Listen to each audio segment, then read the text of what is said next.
morning guys! Ayan, nandito tayo sa ating mga panatobo na sili. Ating sili guys. Dalawang klaseng sili ito guys, yung ating pinapatubo. Ayan. Ito yung ating purple. Purple chili po ito. Ito. At ito yung iba, yung parang kalabasa yung hugis niya. Ayan.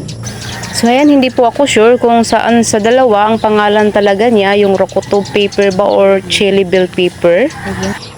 Hindi ko pa kasi na-harvest yung aking compost soil. So ayan, pinapatubo ko muna sila dito sa maliit na pot. Ayan. Yun yung purpose kung bakit nandito pa sila sa aking table. Ayan ah. Ayan, nandito pa siya. Parang naging nursery itong aking table. So guys, andito pa rin tayo dito sa ating nursery ng ating mga chili pepper. Maglagay tayo nitong ating calcium eggshells. Ayan. Crushed eggshells. Lagyan natin sila. So, para mas maging maganda po yung tubo nila before natin sila i-transplant ng permanent. Ayan. Lagyan natin bawat puno nila nito. Ayan. Before tayo magdilig. Maganda itong calcium. Ayan.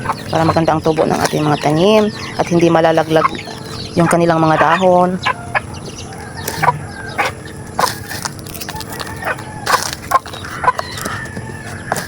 Kadalasan kasi nagyayelo yung kanilang mga dahon or nagkukulot. So pag may ganito, may calcium tayo inilalagay, mababawasan po or mapoprotektahan po nito dahil calcium po ang makukuha natin na nutrients sa ating eggshells. Ayan. Ganito po ako mag-alaga ng aking mga tanim. Mga sariling pataba ko lang, sariling gawa ko lang ito ng mga pataba. Lalo na yung mga fish amino acids, fermented fruit juice. Ayan. Ako lang ang gumagawa nun para sa aking mga tanim. Para hindi na ako bibili pa ng mga synthetic. Para mas maging maingat tayo sa ating mga kinakain galing sa ating garden. Para pure organic lang po talaga yung ating mga kinakain na gulay.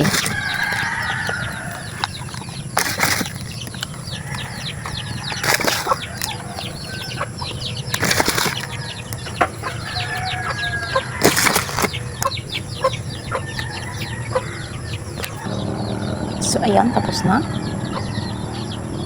So dahil alas 7 pa lang ng umaga, ay tayo ay magdidilig na. Ayan. Hanggang alas 7 o alas 8 lang kasi yung ating pagdidilig sa umaga. At sa hapon, ay dapat alas 4 hanggang alas 7 lang ng gabi. Dahil yun lang ang tanging bukas pa ang kanilang mga istomata. Sa pagdidilig po, ay dahan-dahan lang nating diligan ang ating mga tanim para hindi sila ma-stress.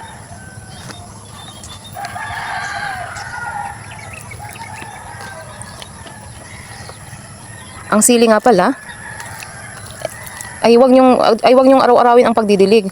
Kung nakikita nyong dry na po yung kanyang mga lupa na pinagtamnan, ay saka pa kayo magdilig.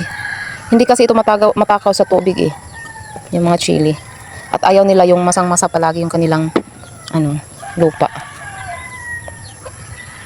Yung pag ano mo, ganyanin mo lang oh. Pag masapa, wag mo munang diligan. Yan. Ako every other day po ako nagdidilig pag maaraw. Pag umuulan din naman, wag ka nang magdilig.